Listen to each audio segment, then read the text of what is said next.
Oke, Assalamualaikum warahmatullahi wabarakatuh. Kami dari kelompok 3 akan mempresentasikan proyek akhir kami yang merupakan proyek untuk memenuhi mata kuliah dari struktur data, yaitu program konversi bilangan biner, oktal, heksa, dan juga desimal. Agenda yang akan kami presentasikan yang pertama adalah latar belakang, kemudian masalah, tujuan, struktur data yang digunakan, serta demo dari program yang kami buat. Latar belakang dari dibuatnya program ini adalah penggunaan bilangan biner, heksa, oktal, dan desimal ini sangatlah masif dalam bidang ilmu komputer. Penggunaan bilangan tersebut menjadi penting karena berperan sebagai dasar dari ilmu komputer. Nah, seringkali kami mendapatkan ketika melakukan proses konversi ditemui kesulitan ataupun ketidaktelitian sehingga menyebabkan adanya kekeliruan dalam proses konversi bilangan. Tujuan dari dibuatnya program ini adalah untuk mempermudah proses konversi bilangan sehingga memperkecil kemungkinan adanya kesalahan dalam perhitungan, terutama ketika kita melakukan proses konversi bilangan-bilangan yang besar. Nah, struktur data yang kami gunakan ada tiga, yakni struktur data vektor, struktur data stack, dan juga struktur data queue. Struktur data vektor kami gunakan untuk melakukan konversi bilangan desimal ke biner, biner ke desimal. Kemudian struktur data stack kami gunakan untuk melakukan konversi bilangan desimal ke heksadesimal dan juga bilangan desimal ke oktal. Kemudian terakhir struktur data queue digunakan untuk melakukan proses konversi bilangan dari heksadesimal ke bilangan desimal. Nah, berikut merupakan kelas diagram yang kami buat dan kami implementasikan dalam program kami. Kelas diagram kami gunakan untuk mengimplementasikan tiga buah struktur data, yaitu struktur data vektor, stack, dan queue. Jadi kami membuat tiga kelas khusus untuk struktur data, yaitu ada kelas vektor, kelas stack, dan juga kelas queue. Di mana dalam kelas vektor ini memiliki fungsi yang merupakan operasi dasar dari struktur data vektor. Ada fungsi pushback, ada fungsi popback, ada fungsi erase, ada fungsi empty, ada fungsi clear, ada fungsi get size, dan terakhir ada fungsi reverse.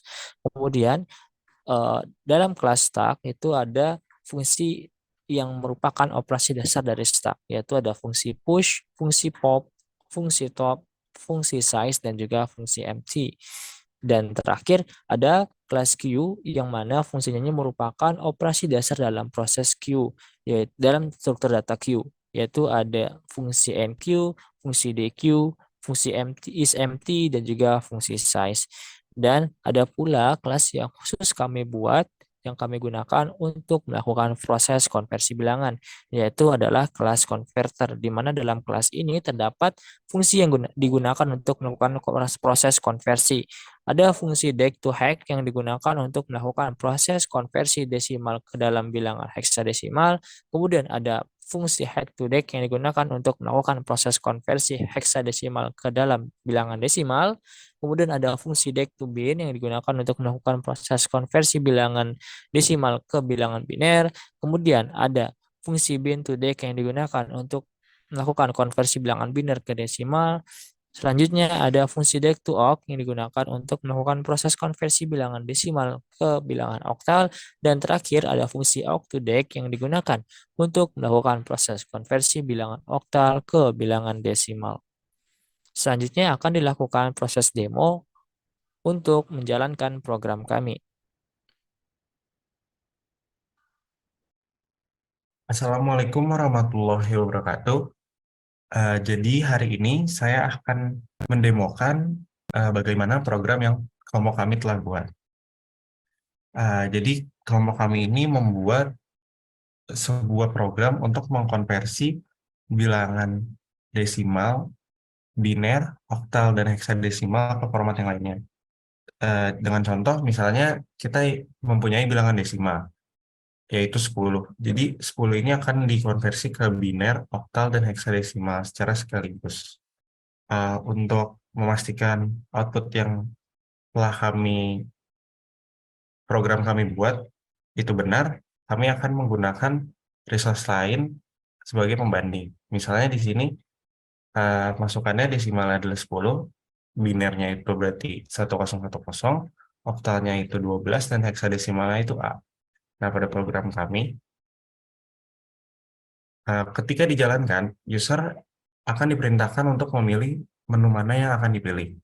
Misalnya kalau user ingin mengubah bilangan desimal, maka user harus diperintahkan untuk memasukkan angka 1.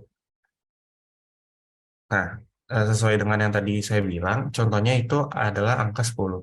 Misalnya kita masukkan 10, dan hasilnya masih sesuai, yaitu 1010, binernya, oktalnya itu 12, dan heksadesimalnya itu 0 hexa. Pada akhir program, user akan ditanya apakah user ingin melakukan konversi lagi atau tidak. Jika iya, user diperintahkan untuk mencet Y, dan jika tidak, user akan diperintahkan untuk mencet N. Karena kita ingin melakukan lagi, maka kita mencet Y. Lalu yang kedua, saya akan mencoba biner ke format yang lainnya. Kita masukkan, dan hasilnya masih konsisten, yaitu sesuai. Desimalnya 10, oktalnya 12, dan heksadesimalnya 0 hexa. Lalu kita lanjutkan lagi pada bilangan oktal, yaitu tadi 10 itu adalah 12 di bilangan oktal. Maka kita masukkan, dan hasilnya masih sesuai juga, yaitu desimalnya 10, binernya 1010, dan heksadesimal itu 0 hexa. Dan yang terakhir, kita akan memperagakannya pada jika masukannya adalah heksadesimal. Nah, berarti kita memilih menu nomor 4,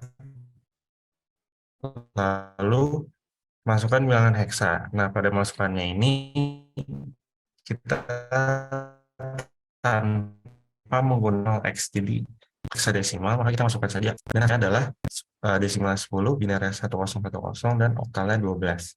Lalu jika kita sudah selesai untuk mengonversinya, maka kita akan memasukkan input N, dan program akan berakhir. Mungkin cukup segitu saja untuk demo dari hasil kerja program kami. Terima kasih. Wassalamualaikum warahmatullahi wabarakatuh.